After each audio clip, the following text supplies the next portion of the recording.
Saya izin bertanya, apakah perlu untuk melakukan hal seperti ini, Mas? Karena menurut saya sih dulu ketika Gus Dur mengatakan DPR itu kelakuannya kayak anak TK, itu saya Singkat saja Kak ketawa-ketawa. Ari. Iya, saya mau tanya, maksudnya perlu nggak sih melakukan hal-hal seperti ini tuh? Karena kita juga mencontoh seorang Gus Dur yang mengatakan bahwa DPR kelakuannya kayak anak TK gitu. Jadi Singkat dijawab Mas kayaknya Rizky. sesuatu yang santai aja gitu, nggak perlu kayaknya deh sampai Oke, jalur hukum. Yang Mas Rizky silakan jawab singkat boleh. Kalau dulu mungkin nggak perlu, kalau sekarang kayaknya perlu. Soalnya media sosial sekarang ini satu device saja bisa mempengaruhi 1.000 orang, kira-kira begitu. Oke, baik. Terima perlu kasih. perlu banget ya Mas ya untuk memperkarakan sebuah karya seni gitu ya, perlu banget Mas. Maksud saya, Oh bukan, saya tidak itu tadi Mas, Bang Ari Kriting, mohon maaf Pak ya, mohon izin. Saya tidak mempersoalkan di sananya, tapi tentu harus ada batasan-batasan ketika menyampaikan itu di ruang umum.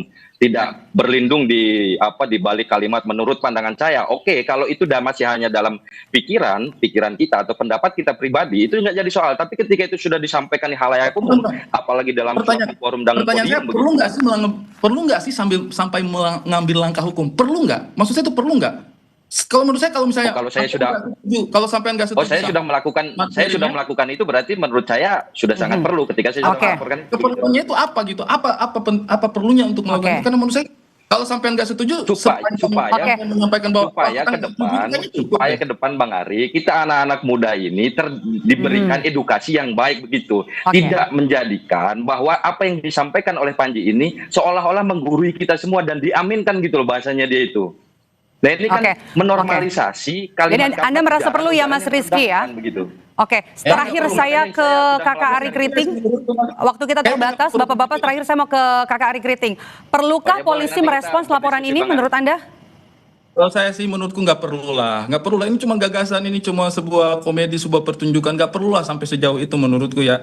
Dan ini sudah bisa menjadi presiden buruk sebenarnya malahan gitu, kayak kita setiap ada karya seni, setiap ada kritik kepada pemerintah, arahnya marah selalu ditempuh oleh jalur hukum. Maksudnya kalau saya sih nggak perlu sejauh itu. Gagasannya ditolak, gagasannya tidak disepakati, gagasannya dilawan, gagasannya dikasih kontra, gagasan juga it's fine, itu demokrasi, itu perangnya itu harus di ranah gagasan gitu. Tapi menggunakan tangan hukum untuk melakukan hal seperti ini sih menurutku nggak perlu sih. Baik, terima kasih sudah bergabung bersama kami Kakak Ari Kriting, sineas sekaligus komika, dan juga Mas Rizky Abdul, pelapor dari aktivis muda NU.